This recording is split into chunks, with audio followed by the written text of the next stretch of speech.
şəhəri Heydər Əliyev prospekti uzun illər öncə kanalizasiya xəttlərinin çəkilməsi işləri ilə bağlı deformasiya uğramasına baxmayaraq, aidiyyatı qurumlar illərdir ki, bu yaranmış problemi aradan qətiyyən qaldırmır və beləliklə vətəndaşlara hər gün çox saylı bu yolda ziyan dəyir. İşin təəccüb doğuran tərəfi isə Azərbaycan Avtomobil Yolları Dövlət Agentliyinin Ulu Öndərin adını daşıyan bu prospektdə nədən biganə yanaşmasıdır ki, bax bu da ayrı bir sual doğurur.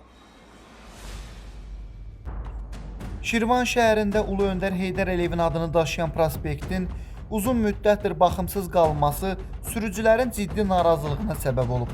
Prospektin bir hissəsində illər öncə Azərsuyun apardığı işlərdən sonra yol keyfiyyətsiz bərpa edildiyi üçün ərazi deformasiyaya uğrayıb və hər gün qəza riski yaradaraq sürücülərə maddi ziyan vurur.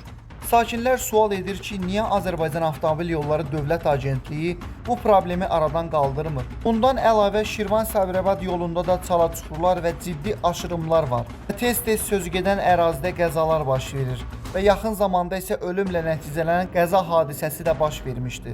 Lakin yolun təmiri ilə maraqlanan yoxdur nədənsə. Vətəndaşlar bildirir ki, vergi ödəmələrinə baxmayaraq infrastruktur məsələləri diqqətdən kənarda qalır və aidiyyatı qurumlardan problemi təcili şəkildə həll etməyə çağırırlar.